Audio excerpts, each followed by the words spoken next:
बघत आहे तुमचं आपल्या YouTube चॅनलमध्ये। तर मित्रांनो, पीएम किसान महासन्मान निधी योजनेचा 19वा हप्ता तसेच नमो शेतकरी महासन्मान निधी योजनेचा 6वा हप्ता हा वेळ आणि तारीख जाहीर सविस्तर माहिती या व्हिडिओच्या माध्यमातून आपण जाणून घेणार आहोत। तर मित्रांनो, भारतीय शेतकरी क्षेत्राच्या विकासासाठी शेतकऱ्यांसाठी आर्थिक स्थिती सुधारणा करण्यासाठी केंद्र सरकारने सुरू केलेली ही पीएम किसान महासन्मान निधी योजना या योजनेच्या माध्यमातून अनेक शेतकऱ्यांना हप्ते जे आहेत ते हप्ते मिळत आहेत डायरेक्ट डीबीटी मार्फत शेतकऱ्यांच्या खात्यामध्ये जमा होत असतात। तर त्यापैकी एक महत्त्वाची योजना म्हणजे प्रधानमंत्री किसान महासन्मान निधी योजना म्हणजेच पीएम किसान महासन्मान निधी योजना।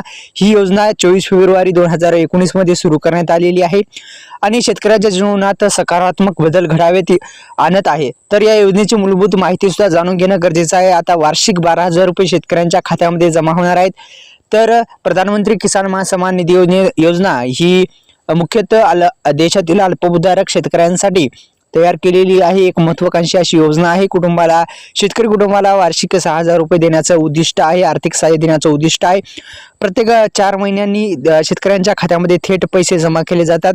डायरेक्ट बेनिफिट ट्रान्सफर म्हणजे डीबीटी मार्फत या पद्धतीचा वापर करून शेतकऱ्यांच्या खात्यामध्ये ही जे मदत आहे, ही मदत म्हणजेच हप्ता टाकण्यात येत असतो। तर मित्रांनो, 11 कोटीहून अधिक शेतकरी कुटुंबांना या योजनेचा लाभ मिळालेला आहे। आतापर्यंत 11 कोटीहून अधिक शेतकरी बांधवांना याचा लाभ मिळालेला आहे या योजनेचा। तसेच शेतकरी मित्रांनो, पीएम किसान योजनेच्या माध्यमातून जे तिन्ही प्रॉब्लेम येतात ते तिन्ही प्रॉब्लेम दुरुस्त करणं गरजेचे आहे। अन्यथा आपले जे पीएम किसान महासन्मान निधी योजना तसेच नमो शेतकरी महासन्मान निधी योजनेमध्ये जर काही त्रुटी असेल, म्हणजे जर नमो शेतकरी योजनेमध्ये का त्रुटी येते, का हप्ते स्टॉप होतात, तर पीएम किसान योजनेच्या माध्यमातून जे हप्ते मिळतात तेच हप्ते स्टॉप झाले त्यानंतर नमो शेतकरी महासन्मान निधी योजनेचे पण हप्ते स्टॉप होतात। त्यामुळे शेतकरी मित्रांनो, ई-केवायसी प्रक्रिया असो का अनेक ज्या 3 प्रॉब्लेम आहेत ते तिन्ही प्रॉब्लेम दुरुस्त करून घ्या आणि आपल्या योजनाकार YouTube चॅनलला सबस्क्राईब करायला विसरू नका। धन्यवाद।